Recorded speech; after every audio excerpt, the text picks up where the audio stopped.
Rachel, and today we're going to read Esther's Gragger. Rush, rush, rush! The peddler swung his hands in circles to make the Graggers turn. Each one is unique and in perfect working order. Yes, I can tell, groaned the shopkeeper.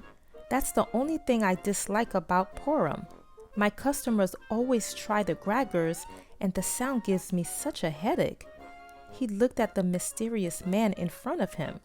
The peddler had come to sell him toys for his store.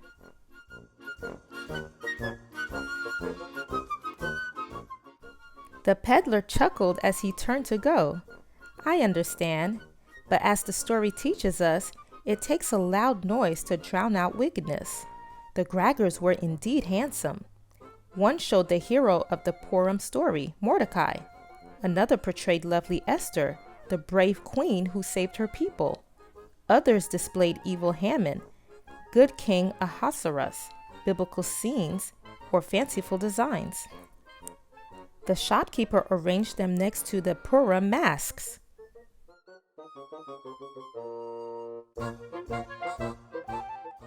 Before long, a boy entered the shop. "Good morning, sir," he said. "May I see your Graggers?" The shopkeeper pointed. "These arrived today." The boy smiled. "They're all beautiful, but I like this one best." "Queen Esther?" "It's for my little sister. Her name is also Esther." He checked the price and pulled coins from his pockets. "Oh no, I don't have enough. Could you hold this for me?" The shopkeeper's grin faded. Most people who asked him to save an item never returned. "I'm sorry, but please," begged the boy. "My sister has been chosen to lead the Purim parade, and I want her to have a special Gragger." "Very well," the shopkeeper sighed. "I will hold it until 11 o'clock. If you don't come by then, I will put it out for sale again." "Thank you," called the boy as he left. "We shall see," said the man.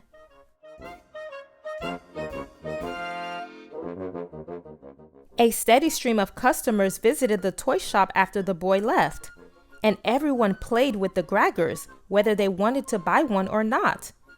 "Oi, what a noise!" the shopkeeper moaned.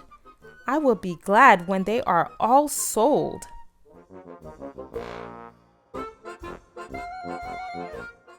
As 11 o'clock approached, a tall boy banged the door open and strode into the shop. "Where are your noisemakers?" he shouted. Then he saw the Esther Gragger on the shelf. "Give me that fancy one," he demanded. "I'm sorry, but that Gragger is being held for another customer," replied the shopkeeper, trying to keep his patience. "But I have a few others that—" "I'll pay you double for it," interrupted the boy. The shopkeeper glanced at his watch. It was nearly 11 o'clock, and he had a chance to make twice as much money. Should he sell it now or honor his agreement to wait? Come on, the boy slapped the counter. "Just sell it to me." The shopkeeper made his decision. "I don't do business with rude people," he replied in a firm voice. "Please take your money and leave my shop." The boy mumbled a curse and left, slamming the door. A minute later, the boy from that morning rushed in with a young girl. They were both wearing costumes. She was dressed as Queen Esther. "Here we are," he said, slightly out of breath.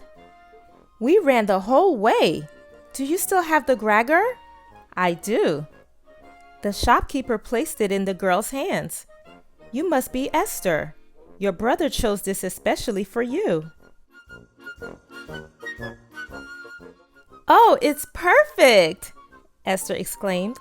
She rewarded him with a smile bright enough to chase away the annoyances of his morning. Then she hugged her brother. "Thank you so much, Ben!" "And thank you," he said, paying the shopkeeper. "Chag Samich, Happy Purim!" "And to you." The shopkeeper waved goodbye.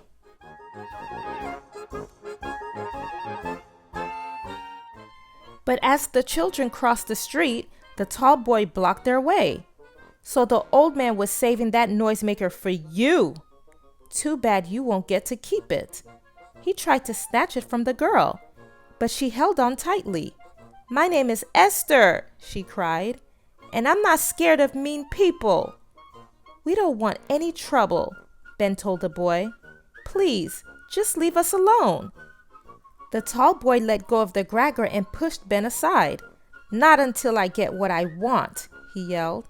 The shopkeeper heard all the shouting and looked out his window. Esther was not backing down. Instead, she held up her Gragger and whirled it. This surprised the tall boy, who stepped back. "Put that down," he demanded. The shopkeeper knew what to do. He took 2 of the unsold noisemakers and hurried outside. Keeping one, he handed the other to Ben. They spun their Graggers along with Esther. Rush, rush, rush! The racket echoed throughout the town square, getting louder and louder. People stopped to look at the commotion. Some had Graggers of their own and began to spin them.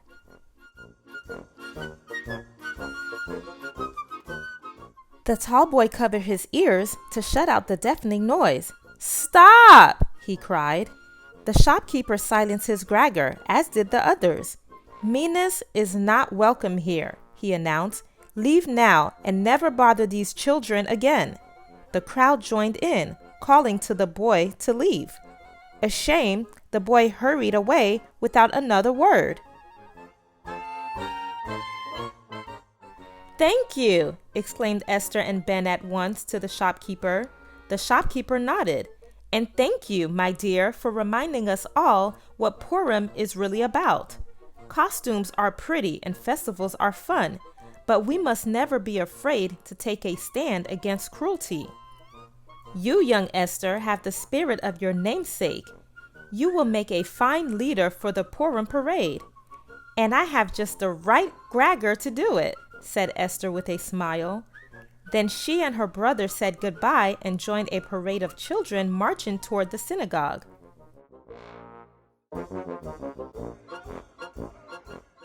As the shopkeeper watched the parade pass, he saw the peddler was watching too. The peddler waved, and the shopkeeper waved back. "I think, my friend, I shall never again complain about the sound of Graggers."